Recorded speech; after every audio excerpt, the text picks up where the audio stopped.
Low tonight of 57 degrees. We had a gorgeous picture-perfect 80-degree day today, but tomorrow we are going to see that rain. I'll have those full weather updates for you later on in the 6 o'clock report.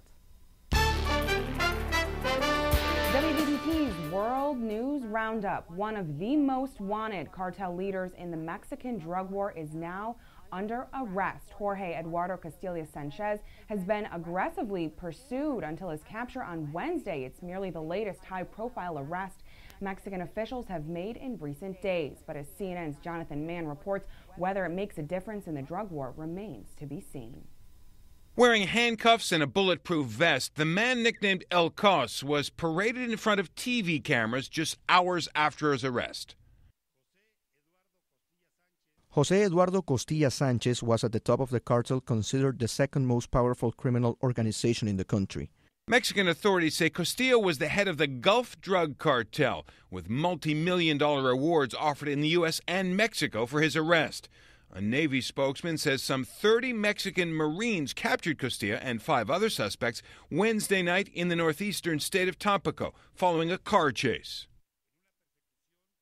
In the chase of a vehicle with armed passengers, they entered a residence where El Cos was surprised and did not offer resistance. This is just the latest blow to the Gulf cartel. A week ago, Mario Cardenas Guillen, nicknamed El Gordo, the suspected leader of a separate faction of the group, was also arrested.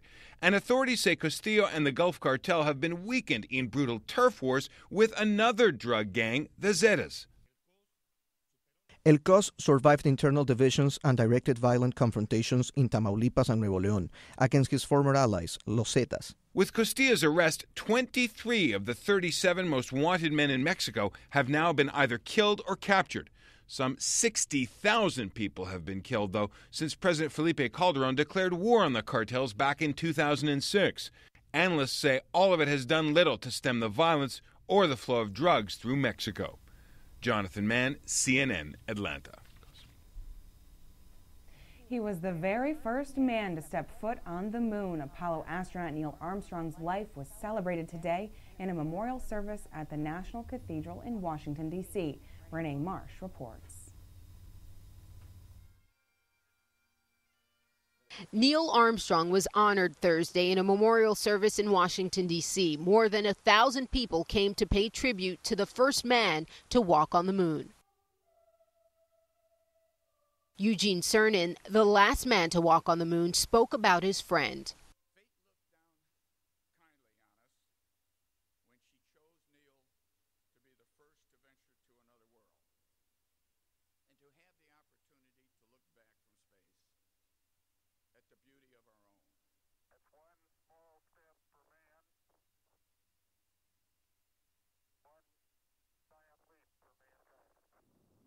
In July 1969, 38-year-old Neil Armstrong blasted off in Apollo 11 on a 4-day journey of nearly 250,000 miles with fellow astronauts Buzz Aldrin and Michael Collins. Today, Collins prayed, saying thank you for his crewmate.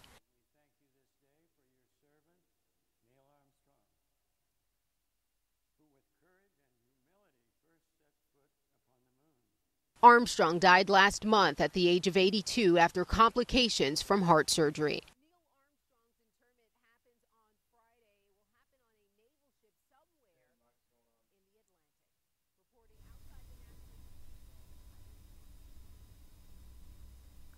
Tommy Hilfiger's name is synonymous with preppy chic, urban flair, and look, that's all American. But what some people don't know about this big-name designer is that he's also a collector of art and real estate. Alina Cho takes a tour of his New York home inside one of the most famous buildings in New York.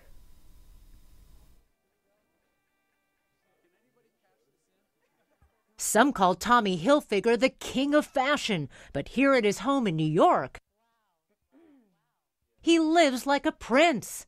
The prince of the Plaza Hotel.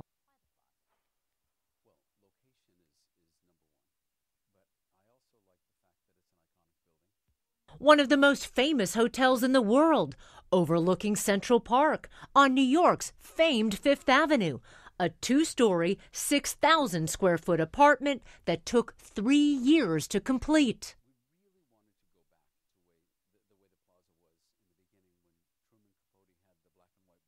old world charm. With a modern twist, there's contemporary art everywhere. Basquiat, Haring, and dozens of famous Warhols.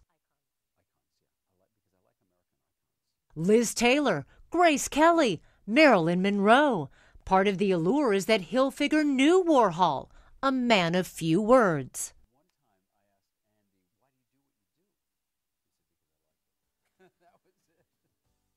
On our tour, we got a peek inside his private office. There's this.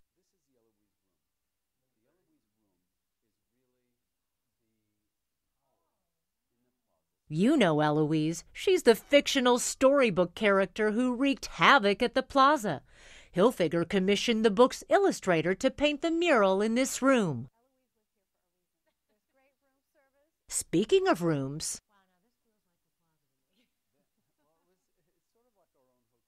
with his and her closets.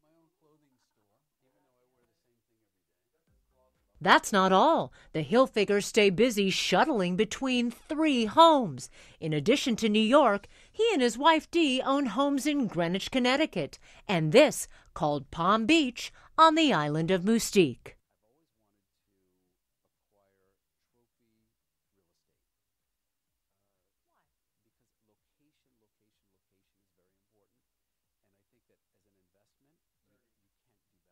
His advice for living the good life on a budget?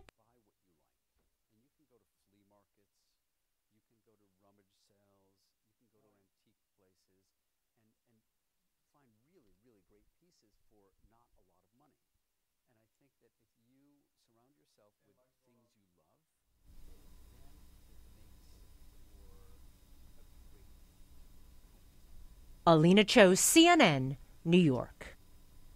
We have sports and weather coming up next here on News Channel 25 WVTT.